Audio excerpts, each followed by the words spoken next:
Aujourd'hui, on démarre avec cette vision effrayante, mais en réalité magnifique, puisque la couverture de Blue in Green, publiée chez iComics, est vraiment magnifique, hein, somptueuse, avec un effet micro-sillon. Vous savez, ça représente un disque vinyle, et au toucher, vous avez vraiment la sensation d'avoir un disque vinyle sous les doigts.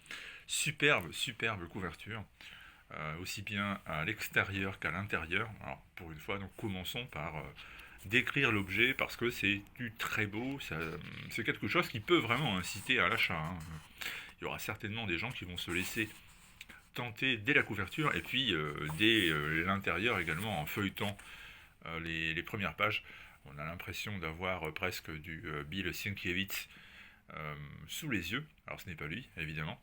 C'est un ouvrage, j'ai envie de dire, indien, que vous avez là devant vous en ce moment. Alors indien parce que c'est Ram V, Ram V au scénario. En réalité le V est la première lettre de son nom de famille qui est assez compliqué et du coup il a eu raison de simplifier. Commercialement parlant, c'est beaucoup plus parlant. Anand RK au dessin, c'est pareil. En réalité RK, ce sont tout simplement deux lettres de son nom de famille. Lui aussi est indien, et puis parmi les personnes qui ont réalisé cet album, je citerai aussi Aditya Bidikar au lettrage. Pourquoi? Parce que le lettrage est très important, il a été fait intégralement à la main, et ça permet là aussi de rendre cet album magnifique.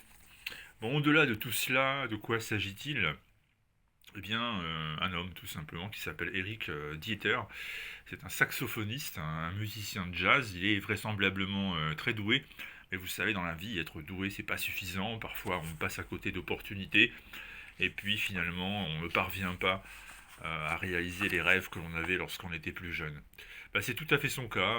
Le type donne des cours de jazz, des cours de saxo le samedi matin. Et en fait, par rapport à ce qu'il aurait pu faire, ça reste assez modeste, jusqu'au jour où il reçoit un appel téléphonique et sa mère est morte. Il s'agit donc de retourner dans la petite ville où il a grandi pour aller s'occuper des obsèques donc de la mère.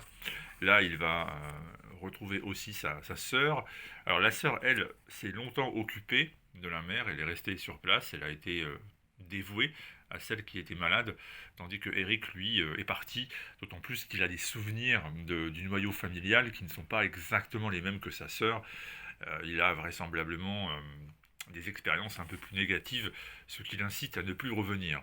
Sur place, il va retrouver son ancienne flamme, celle dont il était amoureux autrefois, mais qui a choisi à un moment donné de partir avec un autre, encore un choix, encore un acte manqué, qui a eu un impact sur sa vie. Et Eric va se lancer dans une enquête, va se lancer dans un parcours personnel le jour où il va découvrir une photo dans les affaires de sa mère, une photo qui présente un musicien de jazz en pleine action, presque hypnotique cette photo, et il va décider de mener l'enquête pour savoir de qui il s'agit, pour savoir qui est cet homme mystérieux, dont l'identité donc est totalement étrangère à tout le monde, et que sa mère gardait bien précieusement, bien secrètement dans ses affaires. À partir de là, eh bien, difficile de dire de quoi parle vraiment cet ouvrage, et lorsque je dis ça, ce n'est pas méchant, ce n'est pas négatif, c'est au contraire très positif, c'est-à-dire que est-ce une quête identitaire? Est-ce une enquête sur ce qu'il faut sacrifier pour finalement devenir un génie et vivre sa passion jusqu'à l'extrême? Est-ce que c'est une sorte d'interprétation moderne du mythe de Faust? Est-ce que tout simplement c'est un drame intime? Eh bien, c'est quasiment impossible à dire. Impossible à dire parce que ça part en fait dans tous les sens et ça fait appel surtout à la sensibilité du lecteur. Chacun y verra ce qu'il a envie de voir. La seule certitude, c'est que c'est passionnant d'un bout à l'autre, c'est très touchant, c'est très mystérieux, et puis c'est dessiné d'une manière absolument splendide, absolument bouleversante et renversante.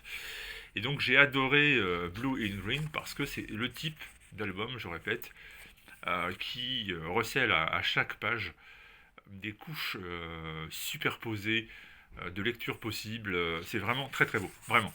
Et comme l'édition que propose iComics est à la hauteur, comme elle est capable de se hisser au niveau du récit, ça donne un album qui aurait normalement toutes, je dis bien toutes les caractéristiques d'un best-seller. J'espère que ça va marcher. J'espère que iComics va faire un carton avec Blue in Green parce que tout simplement ça le mérite. C'est vraiment le genre de lecture exigeante qui n'est pas, je le conçois très vite et très bien, qui n'est pas à la portée ou en tous les cas dans l'esprit de tout le monde. C'est sûr que ça demande un peu d'habitude, de lecture, ça demande un peu d'envie d'aller faire du hors-piste pour aller découvrir ce genre d'histoire, mais vous ne le regretterez pas. C'est vraiment du très très beau, du très soigné, et donc c'est une des sorties indispensables de ces derniers mois. Si vraiment on me demande deux trois albums sortis dans les 4-5 derniers mois, incontestablement on peut classer ce Blue in Green qui est tout simplement beau. Mais alors vraiment très beau, du début à la fin. Disponible donc chez iComics, dont le catalogue est très intéressant, dont le catalogue est très éclectique. Et là encore, c'est une petite pépite qu'on nous propose. Bref, vous savez ce qu'il vous reste à faire. Moi, si j'étais vous, et si je ne savais pas encore ce qu'est cet album, si je ne l'avais pas encore vu, bah, j'essaierai de commencer par aller faire un tour dans un comic shop. Et la première chose que je ferai, c'est de caresser la couverture et de voir à quel point c'est beau, juste pour me faire une idée, juste pour avoir envie de l'acheter. Puis après, je le lirai bien sûr parce que ça le mérite. C'est à vous de jouer. Vous avez désormais votre destin entre vos mains. Allez-y. Et puis la prochaine vidéo, ce sera sûrement vendredi. J'ai déjà dit, hein, cette semaine, on a beaucoup de trucs à montrer. Because le retard de Because Angoulême. À bientôt à tous. N'oubliez pas de vous abonner. Merci.